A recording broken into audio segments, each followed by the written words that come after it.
नमस्कार मंडळी, आम्रपालीज अन्नपूर्णा किचन या यूट्यूब चॅनलमध्ये आपलं सर्वांचं स्वागत आहे। हे जे पातेलं आहे ते मी नवीन आणलेलं आहे बहिणीकडे गेल्यानंतर। मग मी आज याच्यामध्ये बिर्याणी करायचा बेत केलेला आहे।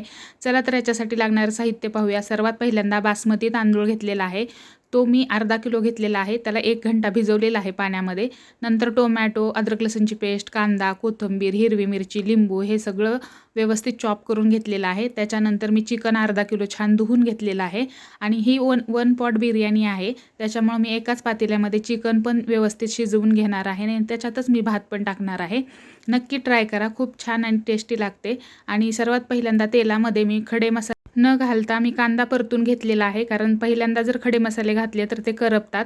आणि खड्या मसाल्यामध्ये मी घेतलेला आहे तमालपत्र, दालचिनी, लवंग आणि विलायची घेतलेले आहेत 2 आणि मिरे घेतलेले आहेत। हे सगळे जिन्नस आहे ते थोडं थोडं घ्यायचं 4-4, कारण बिर्याणी मध्ये मी बिर्याणी मसाला जो टाकणार आहे तो पण ह्याच मसाल्याचा बनवलेला आहे बारीक वाटून।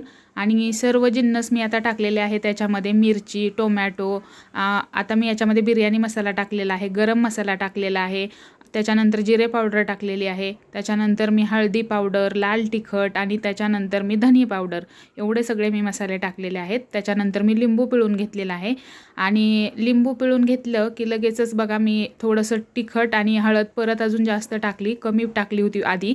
त्याच्यानंतर बघा लिंबू पिळल्याने खूप छान टेस्ट येते। चिकन टाकून घेतलं, चिकन छान परतून घ्यायचं आणि मीठ टाकायचं याच्यामध्ये। मीठ तुम्ही टेस्टनुसार टेस्ट करून जरी टाकलं तरी चालेल, कारण बिर्याणीमध्ये वरतून मीठ चांगलं लागत नाही, त्यामुळे आधीच तुम्ही मीठ किती टाकायचं ते प्रमाण व्यवस्थित चाखून टाकू शकता। आणि थोडंसं दही होतं माझ्याकडं, ते पण मी ॲड केलेलं आहे याच्यामध्ये। दह्याने तर खूपच मस्त टेस्ट येते याला। आणि आपला राईस आहे तो पाण्यातून काढून मी डायरेक्ट चिकनमध्ये ॲड केलेला आहे। चिकन थोडा वेळ वाफवून घ्यायचं, 5 मिनिट 10 मिनिट ताट झाकून छान पातेल्यावरती। त्याच्यानंतर तांदूळ ॲड करायचा। तांदूळ ॲड केल्यानंतर त्याला थोडंसं परतायचं तांदळाला त्या चिकनमध्ये आणि एका साईडला पाणी गरम करायला ठेवायचं, की ते जे पाणी गरम केलेलं आहे तेच तुम्ही याच्यामध्ये ॲड करायचं भातामध्ये। आणि तुम्ही 1 इंच पाणी वरती ठेवायचं भाताच्या। खूपच छान आणि टेस्टी असा तुमचा चिकन बिर्याणी बनणार आहे। ह्याला बगारी बिर्याणी म्हणतात, कारण एकत्र चिकन आणि तांदूळ शिजवल्यानंतर। दम बिर्याणी हा प्रकार वेगळा असतो। आणि त्याच्यानंतर बघा मीडियम गॅसवर तुम्हाला 10 ते 15 मिनटं ठेवायचं आहे आणि त्याच्यानंतर सगळ्यात लो फ्लेमला तुम्हाला 10 मिनटं ठेवायचं आहे। चिकन खूप छान त्याच्यामध्ये शिजतं आणि बिर्याणी एकदम मस्त होते। बघा बिर्याणी छान शिजलेली आहे। याच्यामध्ये मी आता खायचा कलर आहे तो पाण्यामध्ये मिक्स करून टाकलेला आहे, फूड कलर। त्याच्यानंतर वरतून मी कोथिंबीर टाकलेली आहे।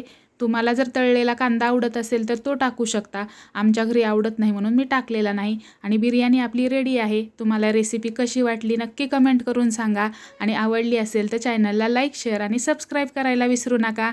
खूप मस्त असा बिर्याणी राईस झाला होता, नक्की घरी ट्राय करा। आणि बघा दिसताच तुम्हाला दिसेल की भात ही खूप मोकळा मोकळा छान शिजला होता। आणि कशी वाटली रेसिपी? धन्यवाद।